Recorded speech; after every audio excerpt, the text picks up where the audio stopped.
प्रिय विद्यार्थियों, नमस्ते। आज हम कक्षा 10 अनिवार्य हिंदी से गद्य खंड से महावीर प्रसाद द्विवेदी जी को पढ़ेंगे।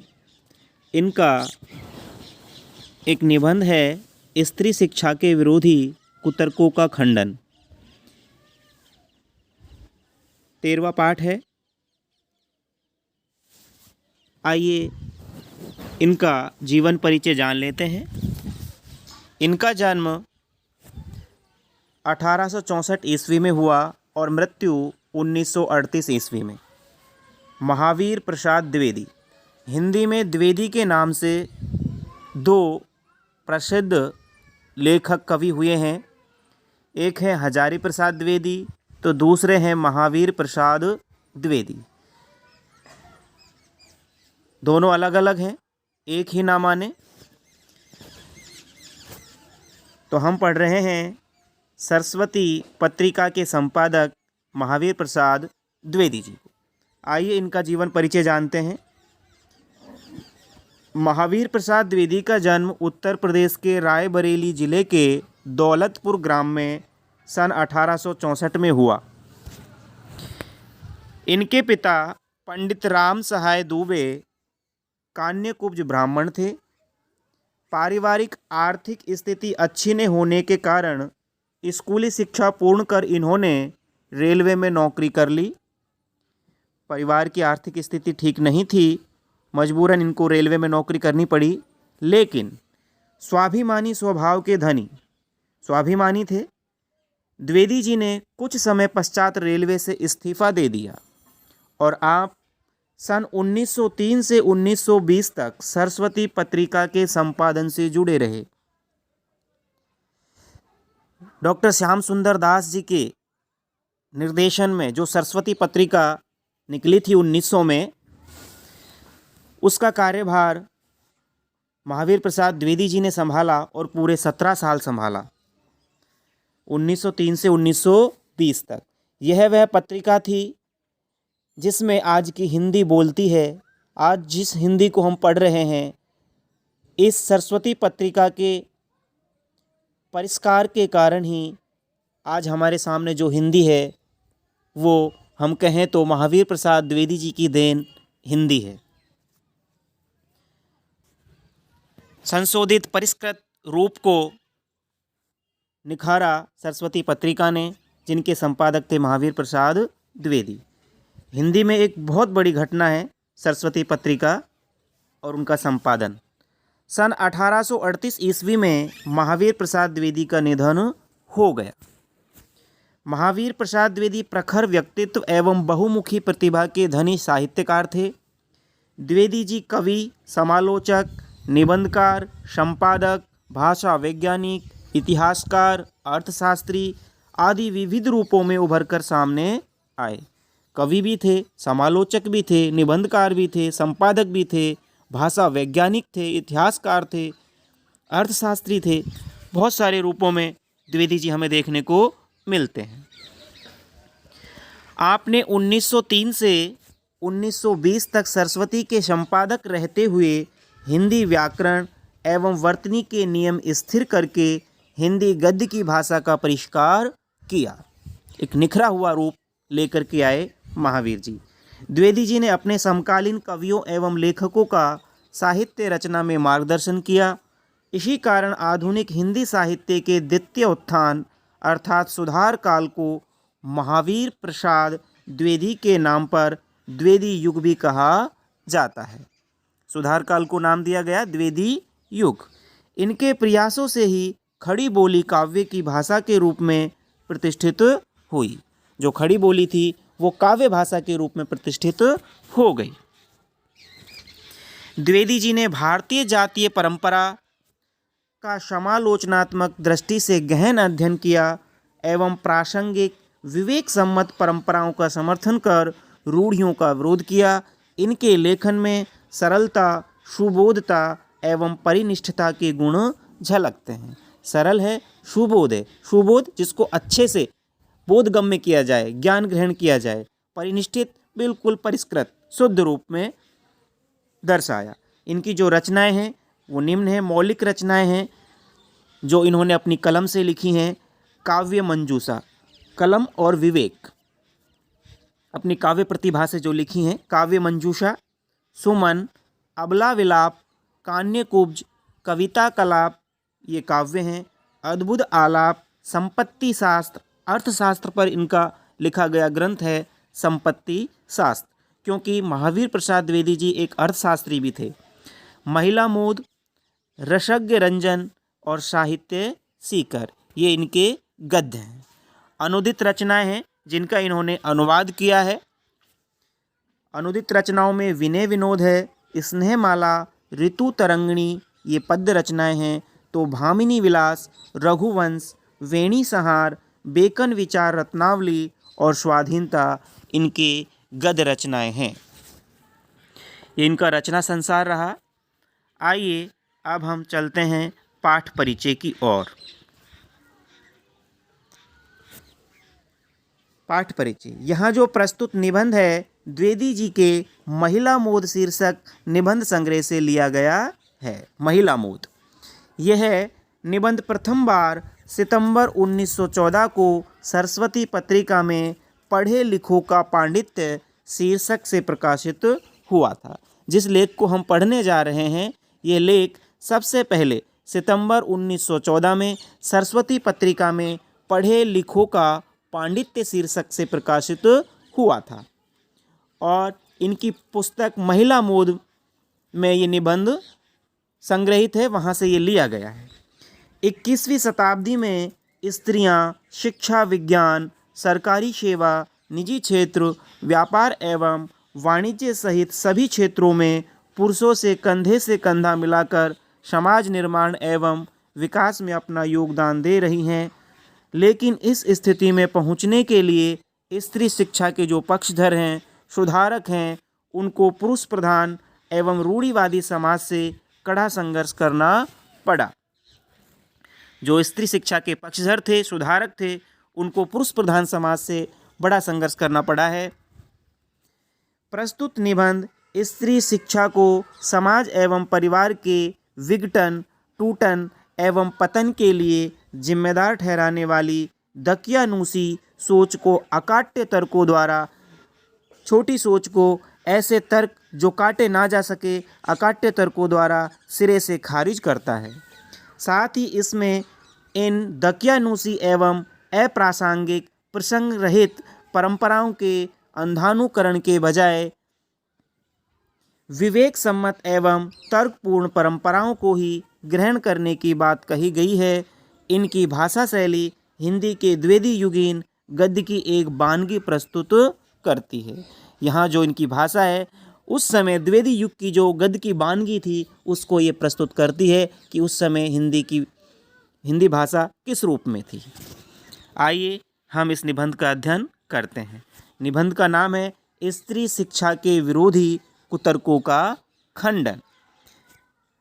ऐसे तर्क जो स्त्री शिक्षा के विरोधी हैं उनका महावीर प्रसाद द्विवेदी जी करेंगे खंडन, सिरे से खारिज।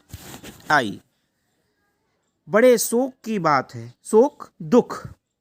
एक शोक होता है खुशी, खुशी वाला शोक है, उसके ऊपर दो मात्राएं होती हैं।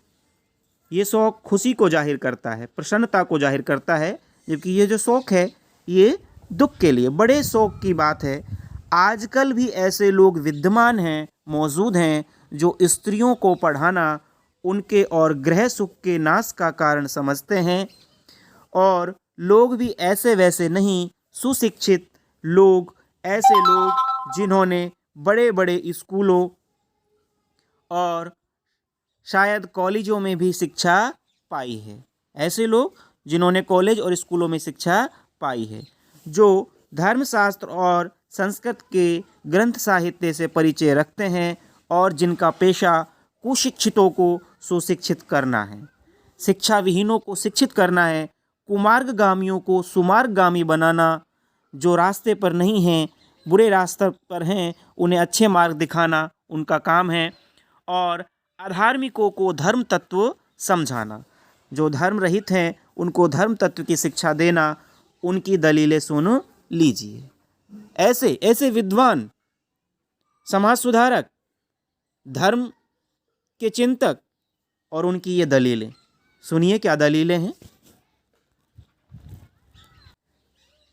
पहली दलील है, पुराने संस्कृत कवियों के नाटकों में कुलीन स्त्रियों से अपढ़ों की भाषा में अर्थात अनपढ़ों की भाषा में बात कराई गई है। इससे प्रमाणित है कि इस देश में स्त्रियों को पढ़ाने की चाल न थी, अर्थात स्त्रियों को शिक्षा नहीं दी जाती थी। होती तो इतिहास पुराण आदि में उनको पढ़ाने की नियमबद्ध प्रणाली जरूर लिखी मिलती। वो कहते हैं यदि स्त्रियों को उस समय पढ़ाई शिक्षा दी जाती थी तो उसकी इतिहास और पुराण आदि में, जो पुराण हैं 18 पुराण हैं, उनमें पढ़ाने की नियमबद्ध प्रणाली हमें लिखी हुई मिलती। पहली दलील, पहला तर्क। दूसरी तर्क है, स्त्रियों को पढ़ाने से अनर्थ होते हैं। बताओ कितनी बड़ी बात कह रहा है, स्त्रियों को पढ़ाने से अनर्थ होते हैं। शकुंतला इतना कम पढ़ी थी कि गंवारों की भाषा में मुश्किल से एक छोटा सा श्लोक वह लिख सकी थी और तिस पर भी उसकी इस इतनी कम शिक्षा ने भी अनर्थ कर डाला। शकुंतला ने जो कटु वाक्य दुष्यंत को कहे, राजा दुष्यंत को कहे थे, वह इस पढ़ाई का ही दुष्परिणाम था। राजा दुष्यंत जिसने कि शकुंतला से प्रेम विवाह किया और जब विवाह करने की बारी आई तो वो मुकर गए। और ऐसे समय में क्या शकुंतला कटु वाक्य नहीं कहती।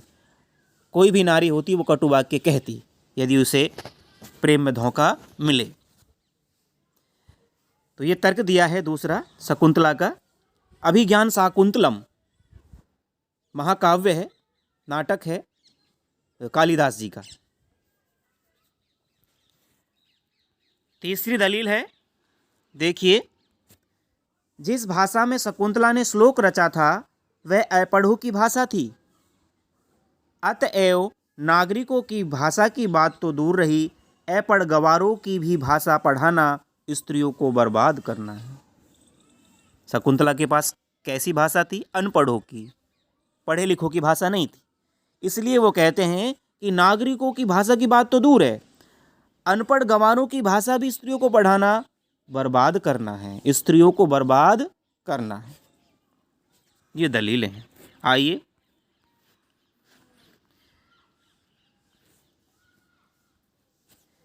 इस तरह की दलीलों का सबसे अधिक प्रभावशाली उत्तर उपेक्षा ही है, तिरस्कार ही है। तथापि हम 2-4 बातें लिखे देते हैं।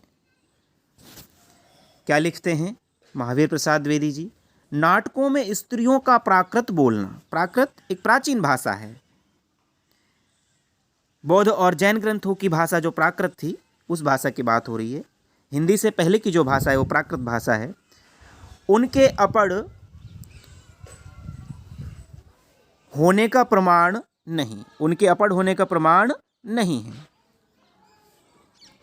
अधिक से अधिक इतना ही कहा जा सकता है कि वे संस्कृत ने बोल सकती थी। संस्कृत ने बोल सकना न अपढ़ होने का सबूत है और न गंवार होने का।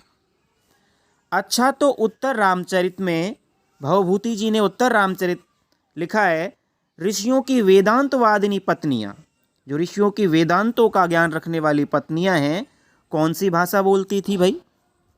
प्रश्न किया है। उनकी संस्कृत क्या कोई गंवारी संस्कृत थी? भवभूति और कालिदास आदि के नाटक जिस जमाने के हैं उस जमाने में शिक्षितों का समस्त समुदाय संस्कृत ही बोलता था। इसका प्रमाण पहले कोई दे ले, तब प्राकृत बोलने वाली स्त्रियों को अपढ़ बताने का साहस करे। अर्थात कोई ये निश्चित करे कि भवभूति और कालिदास के समय की जो भाषा है समस्त समुदाय की भाषा संस्कृत ही थी, नहीं। इसका प्रमाण पहले कोई दे ले, तब प्राकृत बोलने वाली स्त्रियों को अपढ़ बताने का साहस करे। इसका क्या सबूत कि उस जमाने में बोलचाल की भाषा प्राकृत ने थी? इस बात का भी कोई सबूत नहीं है। बोलचाल में प्राकृत खूब काम आती थी। सबूत तो प्राकृत के चलन के ही मिलते हैं। प्राकृत यदि उस समय की प्रचलित भाषा ने होती तो बौद्धों तथा जैनों के हजारों ग्रंथ उसमें क्यों लिखे जाते? क्योंकि प्राकृत भाषा में ही बौद्ध और जैनों के हजारों ग्रंथ रचे गए हैं। और भगवान शाक्य मुनि अर्थात भगवान बुद्ध तथा उनके चेले प्राकृत ही में क्यों उपदेश देते। बौद्धों के त्रिपिटक ग्रंथ की रचना प्राकृत में किए जाने का एकमात्र कारण यही है कि उस जमाने में प्राकृत ही सर्वसाधारण की भाषा थी। बौद्धों के जो त्रिपिटक ग्रंथ हैं उनकी रचना प्राकृत में की गई है। किस कारण? क्योंकि सर्वसाधारण की जो भाषा थी प्राकृत थी। अतएव प्राकृत बोलना और लिखना अपढ़ और अशिक्षित होने का चिन्ह नहीं है। जिन पंडितों ने गाथा सप्तशती, सेतुबंध महाकाव्य और कुमारपाल चरित आदि ग्रंथ प्राकृत में बनाए हैं, वे यदि अपढ़ और गंवार थे तो हिंदी के प्रसिद्ध से भी प्रसिद्ध अखबार का संपादक इस जमाने में अपढ़ और गंवार कहा जा सकता है। अर्थात हिंदी का प्रसिद्ध से प्रसिद्ध जो अखबार का संपादक है वो भी गंवारी कहा जाएगा, क्योंकि अखबार जन भाषा में, आम जन की भाषा में ही प्रकाशित होते हैं, क्योंकि वह अपने ज़माने की प्रचलित भाषा में अखबार लिखता है। हिंदी, बांग्ला आदि भाषाएं आजकल की प्राकृत हैं। हिंदी, बांग्ला आदि भाषाएं आजकल की प्राकृत हैं। शौरसैनी, मागधी, महाराष्ट्री और पाली आदि भाषाएं उस जमाने की थी। प्राकृत पढ़कर भी उस जमाने में लोग उसी तरह सभ्य, शिक्षित और पंडित हो सकते थे जिस तरह कि हिंदी, बांग्ला, मराठी आदि भाषाएं पढ़कर इस जमाने में हम हो सकते हैं। फिर प्राकृत बोलना अपढ़ होने का सबूत है, यह बात कैसे मानी जा सकती है? अर्थात ये बिल्कुल गलत है। जिस समय आचार्यों ने नाट्य शास्त्र संबंधी नियम बनाए थे, उस समय सर्वसाधारण की भाषा संस्कृत न थी। चुने हुए लोग ही संस्कृत बोलते या बोल सकते थे। इसी से उन्होंने उनकी भाषा संस्कृत और दूसरे लोगों तथा स्त्रियों की भाषा प्राकृत रखने का नियम कर दिया। पुराने ज़माने में स्त्रियों के लिए कोई विश्वविद्यालय न था। फिर नियमबद्ध प्रणाली का उल्लेख आदि पुराणों में न मिले तो क्या आश्चर्य। अर्थात कोई विश्वविद्यालय नहीं था। नियमबद्ध प्रणाली, शिक्षा प्रणाली के उदाहरण कैसे मिलेंगे? और उल्लेख उसका कहीं रहा हो पर नष्ट हो गया हो तो पुराने ज़माने में विमान उड़ते थे। बताइए, उनके बनाने की विद्या सिखाने वाला कोई शास्त्र? भाई, पुराने ज़माने में भी विमान उड़ते थे, लेकिन उसका भी कोई शास्त्र नहीं मिलता, तो शास्त्र ही कोई बड़ा प्रमाण नहीं है। बड़े बड़े जहाज़ों पर सवार होकर लोग द्वीपांतरों को जाते थे, एक द्वीप से दूसरे द्वीप को जाते थे। दिखाइए जहाज़ बनाने की नियमबद्ध प्रणाली के दर्शक ग्रंथ। पुराण आदि में विमानों और जहाज़ों द्वारा की गई यात्राओं के हवाले देखकर उनका अस्तित्व तो हम बड़े गर्व से स्वीकार करते हैं, परंतु पुराने ग्रंथों में अनेक प्रगल्भ पंडिताओं के नामोल्लेख देखकर भी कुछ लोग भारत की तत्कालीन स्त्रियों को मूर्ख, अपढ़ और गंवार बताते हैं। इस तर्क शास्त्रज्ञता और प्रगल्भ अच्छा ज्ञान रखने वाली पंडिताएं इस तर्कशास्त्रज्ञता और इस न्यायशीलता की बलिहारी, अर्थात हम इसके न्यौछावर जाते हैं। वेदों को प्राय सभी हिंदू ईश्वरकृत मानते हैं, ईश्वर की रचना मानते हैं। इसलिए ईश्वर तो वेद मंत्रों की रचना अथवा उनका दर्शन विश्वरा आदि स्त्रियों से करावे और हम उन्हें ककहरा पढ़ाना भी पाप समझें। अर्थात ईश्वर तो अपने दर्शन का विश्वरा आदि जो स्त्रियां हैं, देव स्त्रियां हैं, उनको ककहरा कै खे गे पढ़ाना भी पाप समझे। शीला और विज्जा आदि कौन थी? विदुषी महिलाएं हैं शीला और विज्जा, वे स्त्री थी या नहीं? अरे भले मानस, बताओ वो स्त्री थी कि नहीं? बड़े बड़े पुरुषों कवियों से आधृत हुई हैं या नहीं? भाई, बड़े बड़े पुरुषों और कवियों से वो उनका सामना हुआ है या नहीं? उनको उन्होंने परास्त किया है, उनसे जीती हैं वो। शारंगधर पद्धति में उनकी कविता के नमूने हैं या नहीं? बौद्ध ग्रंथ त्रिपिटक के अंतर्गत थेरी गाथा में जिन सैकड़ों स्त्रियों की पद रचना उद्गृत है वे क्या अपढ़ थी। जिस भारत में कुमारिकाओं को चित्र बनाने, नाचने, गाने बजाने, फूल चुनने, हार गूंथने, पैर मलने तक की कला सीखने की आज्ञा थी, उनको पढ़ने लिखने की आज्ञा न थी। कौन विज्ञ, कौन ज्ञानी ऐसी बात मुख से निकालेगा, और कोई निकाले भी तो मानेगा कौन। समझे? ऐसी दलीलों को मानने वाला कोई नहीं। अत्रि ऋषि की पत्नी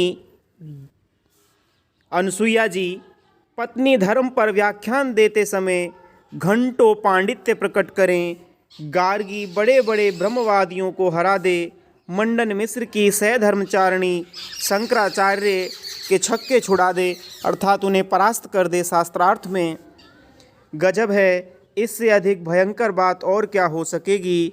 यह सब पापी पढ़ने का अपराध है। न वे पढ़ती और न वे पूजनीय पुरुषों का मुकाबला करती।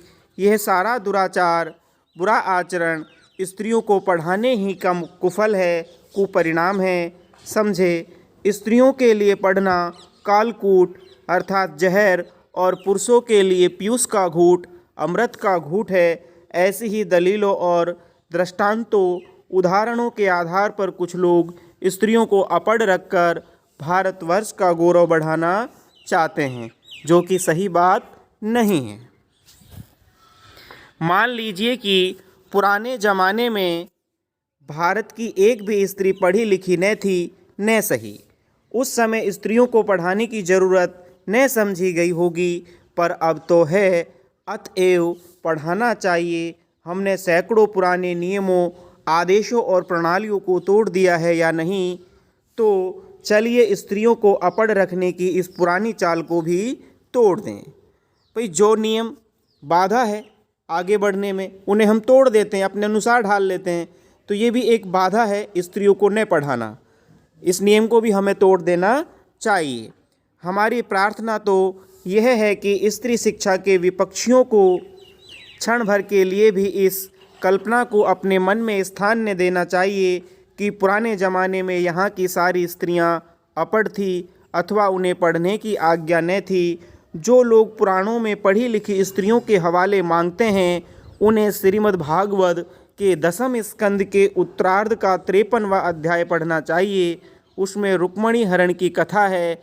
रुक्मणी ने जो एक लंबा चौड़ा पत्र एकांत में लिखकर एक ब्राह्मण के हाथ श्री कृष्ण को भेजा था, वह तो प्राकृत में न था। उसके प्राकृत में न होने का उल्लेख भागवत में तो नहीं। उसमें रुक्मणी ने जो पांडित्य दिखाया है वह उसके अपढ़ और अल्पज्ञ, कम जानकार होने अथवा गंवारपन का सूचक नहीं है। पुराने ढंग के पक्के सनातन धर्मावलंबियों की दृष्टि में तो नाटकों की अपेक्षा भागवत का महत्व बहुत ही अधिक होना चाहिए। नाटकों की तुलना में जो भागवत है, श्रीमद् भागवत है, उसका अच्छा महत्व है। इस दशा में यदि उनमें से कोई ये कहे कि सभी प्राचीन कालीन स्त्रियां अपढ़ होती थी, तो उसकी बात पर विश्वास करने की ज़रूरत नहीं। भागवत की बात यदि पुराणकार या कवि की कल्पना मानी जाए तो नाटकों की बात उससे भी गई बीती समझी जानी चाहिए। अर्थात भागवत और पुराणों की जो बातें हैं वो कल्पना नहीं है, और यदि ऐसा वो कुतर्की मानते हैं तो फिर नाटकों की बात पर तो विश्वास करना ही नहीं चाहिए।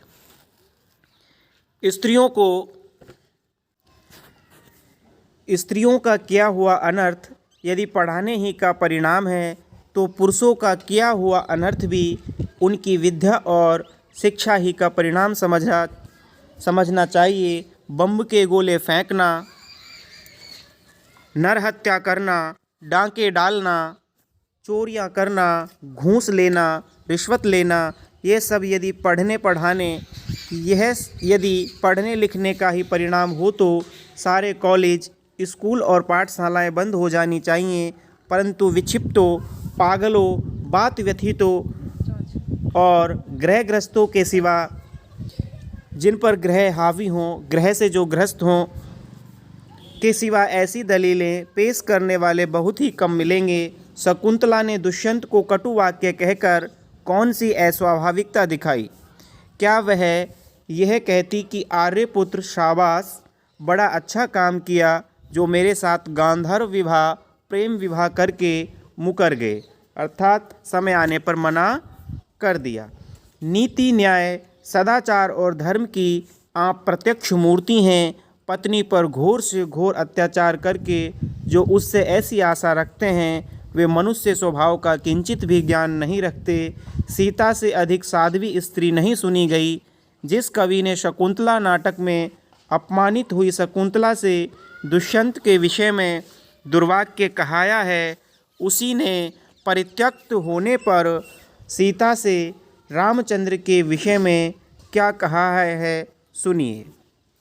वाचस्त्व्या मदच्चनात् स राजा वहने विशुद्धमति यत् सक्षम है मालोकवाद श्रवणादहासी श्रुतस्य तत्किंच सदृश्य कुलस्य। अर्थात लक्ष्मण, जरा उस राजा से कह देना कि मैंने तो तुम्हारी आँख के सामने ही आग में कूदकर अपनी विशुद्धता साबित कर दी थी। तिस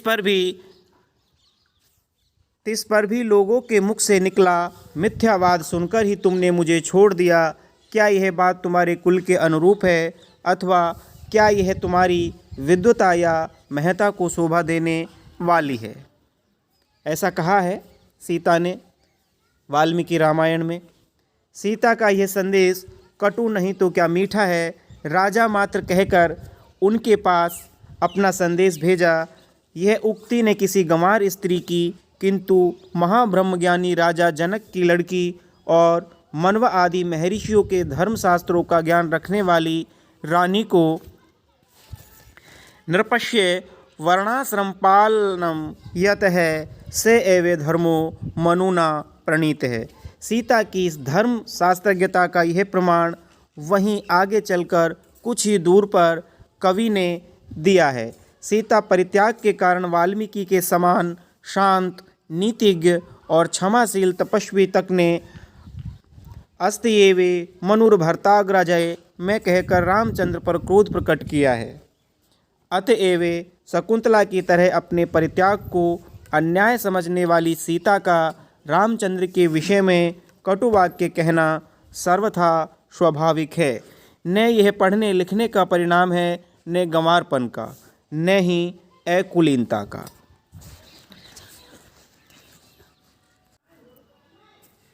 पढ़ने लिखने में स्वयं कोई ऐसी बात नहीं जिससे अनर्थ हो सके।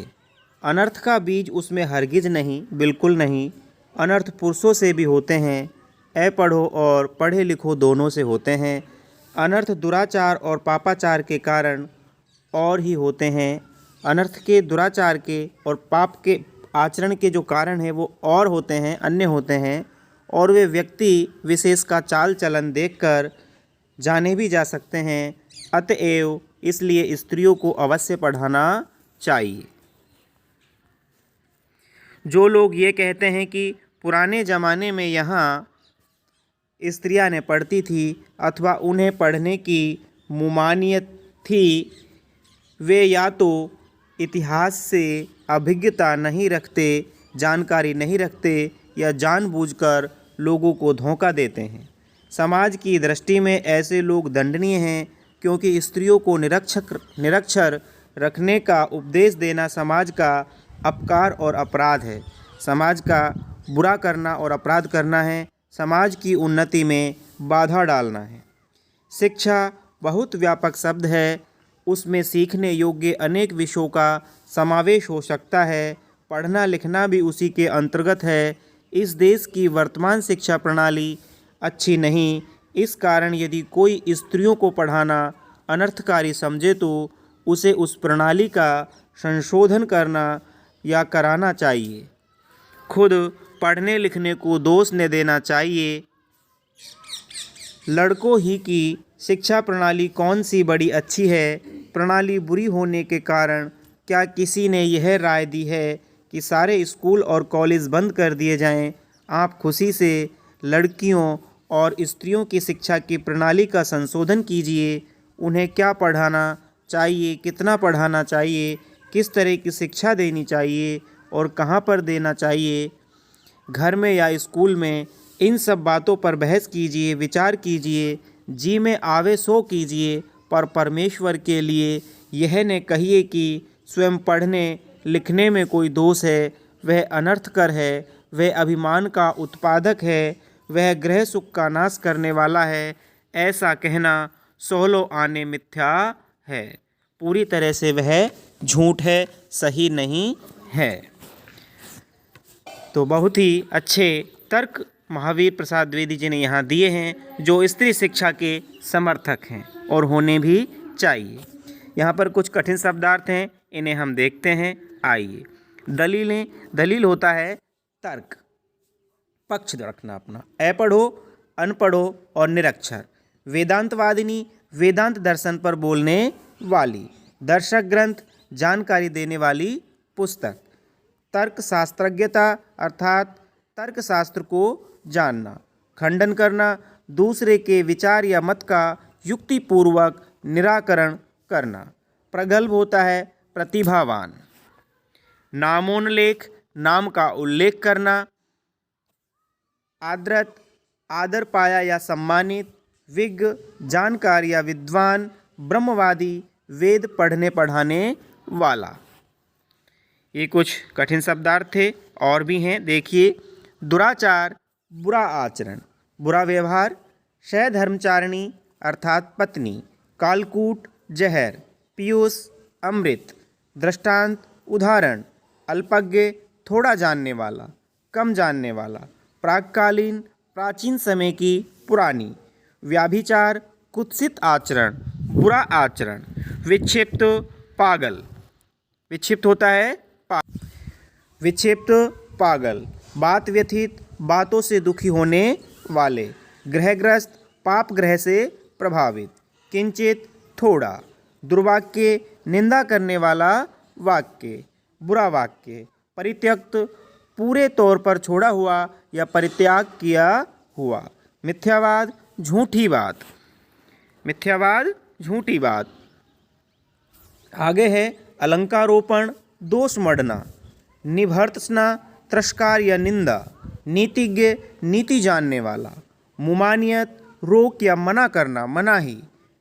अभिज्ञता, जानकारी या ज्ञान। अपकार होता है अहित करना, बुरा करना, किसी का बुरा करना। तो ये थे कुछ कठिन शब्दार्थ। आइए अब हैं अभ्यास हेतु प्रश्न। वस्तुनिष्ठ प्रश्न है।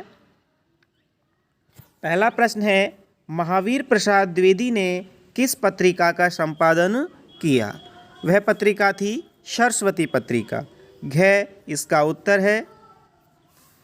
दूसरा प्रश्न है, शकुंतला ने किस भाषा में श्लोक कहा? प्राकृत भाषा में कहा था शकुंतला ने श्लोक, प्राकृत भाषा में। आगे चलते हैं। आगे अति लघुत्रात्मक प्रश्न है, इन्हें हम विस्तार से कर लेते हैं। आइए,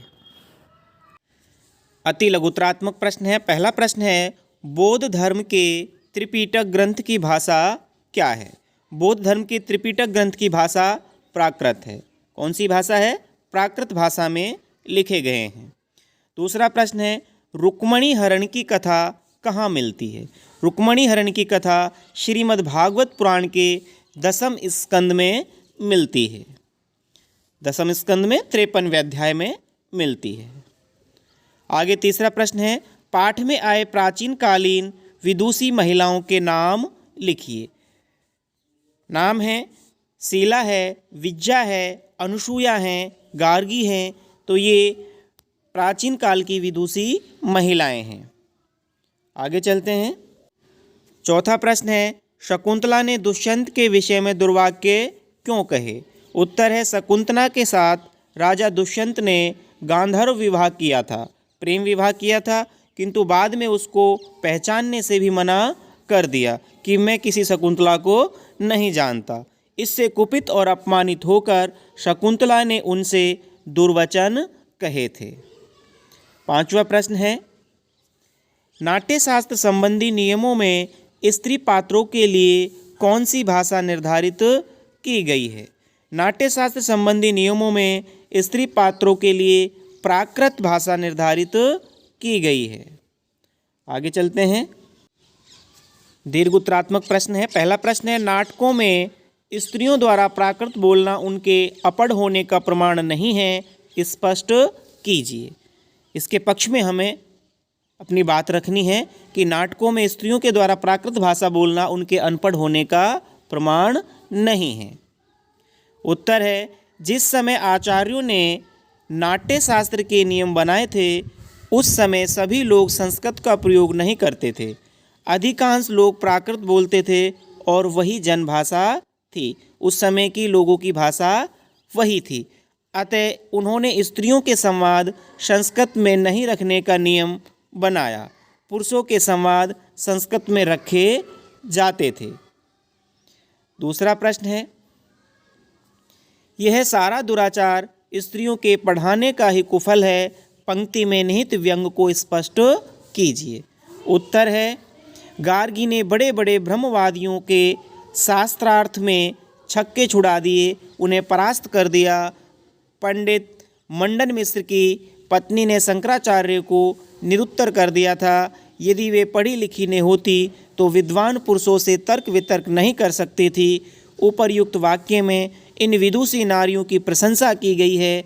ऐसी महिलाओं की शास्त्रार्थ करने की कुशलता को पढ़ाई के कारण होने वाला दुराचार बताने वालों की मूर्खता पर कठोर व्यंग किया गया है।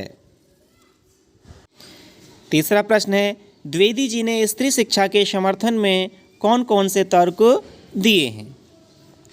द्विवेदी जी ने कहा है कि स्त्री शिक्षा देश और समाज की प्रगति में सहायक है। शिक्षा से कोई अनर्थ नहीं होता। यदि शकुंतला ने दुष्यंत तथा सीता ने राम के व्यवहार की निंदा की थी तो उसका कारण उनकी पढ़ाई नहीं थी। शिक्षा से यदि अनर्थ होता है तो वह पुरुषों की शिक्षा से भी होगा। यदि प्राचीन काल में स्त्री शिक्षा नहीं थी तो इस कारण वर्तमान में स्त्री शिक्षा का विरोध करना उचित नहीं है। आइए निबंधात्मक प्रश्न है। पहला प्रश्न है, महावीर प्रसाद द्विवेदी का यह निबंध उनकी दूरगामी और खुली सोच का परिचायक है, स्पष्ट कीजिए।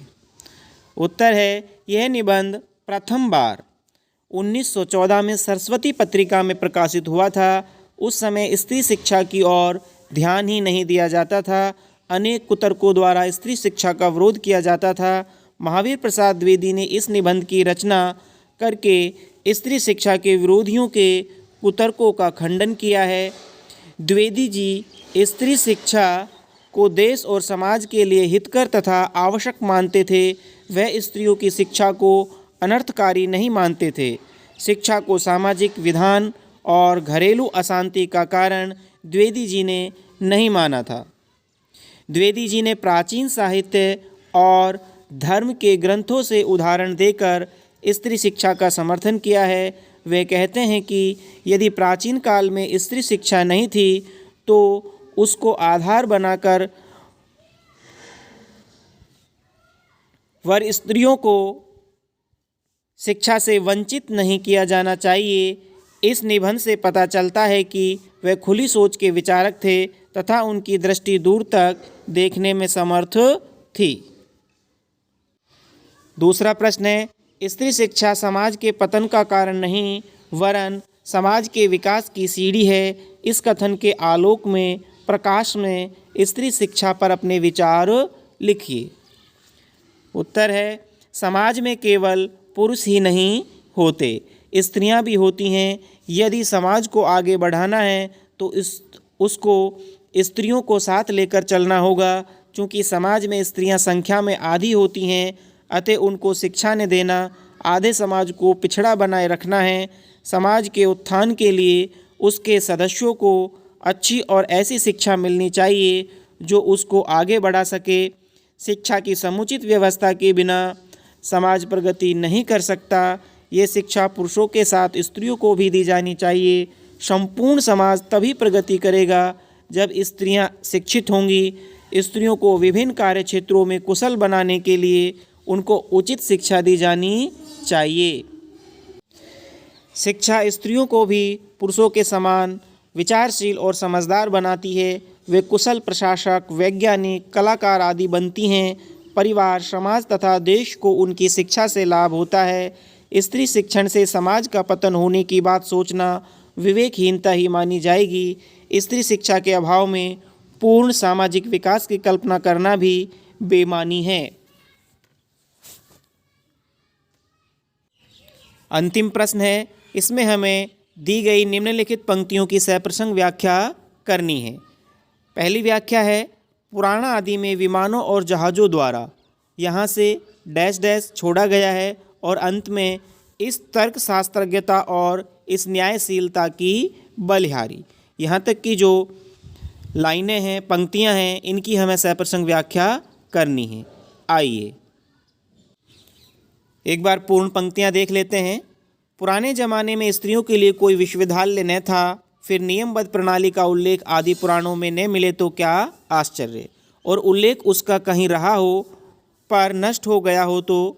पुराने ज़माने में विमान उड़ते थे, पुराने ज़माने में विमान उड़ते थे। बताइए उनको बनाने की विद्या सिखाने वाला कोई शास्त्र। बड़े बड़े जहाज़ों पर सवार होकर लोग द्वीपांतरों को जाते थे। दिखाइए जहाज़ बनाने की नियमबद्ध प्रणाली के दर्शक ग्रंथ। पुराण आदि में विमानों और जहाज़ों द्वारा की गई यात्राओं के हवाले देखकर उनका अस्तित्व तो हम बड़े गर्व से स्वीकार करते हैं, परंतु पुराने ग्रंथों में अनेक प्रगल्भ पंडिताओं के नाम और लेख देखकर भी कुछ लोग भारत के तत्कालीन स्त्रियों को मूर्ख, अपढ़ और गंवार बताते हैं। इन पंक्तियों की हमें सप्रसंग व्याख्या करनी है। आइए संदर्भ और प्रसंग देखते हैं। संदर्भ एवं प्रसंग। प्रस्तुत गद्यांश हमारी पाठ्य पुस्तक के स्त्री शिक्षा के विरोधी कुतर्कों का खंडन पाठ से लिया गया है। इसके लेखक आचार्य महावीर प्रसाद द्विवेदी हैं। द्विवेदी जी ने स्त्री शिक्षा के विरोधियों का यह कुतर्क स्वीकार नहीं किया कि पहले यदि भारत की स्त्रियां पढ़ी लिखी होती तो किसी विश्वविद्यालय के नाम का उल्लेख मिलता। पुराणों में इस तथ्य का वर्णन अवश्य मिलता है। ऐसा न होना ही इस बात का प्रमाण है कि स्त्रियों को पढ़ाने का रिवाज पहले नहीं था। व्याख्या हमें करनी है। व्याख्या देखते हैं।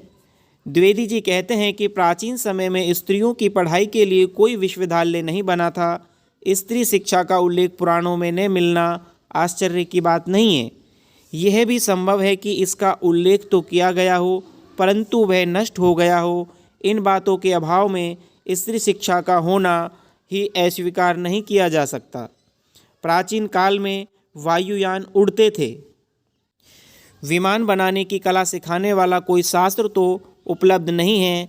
लोग जहाज़ों में बैठकर देश विदेश की यात्रा करते थे।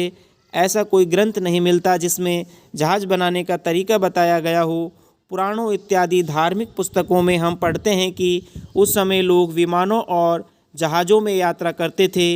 ये पढ़कर हम विमानों और जहाज़ों का होना तथा उनमें यात्राएं करना गर्वपूर्वक स्वीकार कर लेते हैं, परंतु पुराने ग्रंथों में अनेक प्रतिभाशालिनी विदुषी महिलाओं के नामों का उल्लेख होने पर भी कुछ लोग भारत की उस समय की स्त्रियों को बिना पढ़ी लिखी, असभ्य और मूर्ख मानते हैं।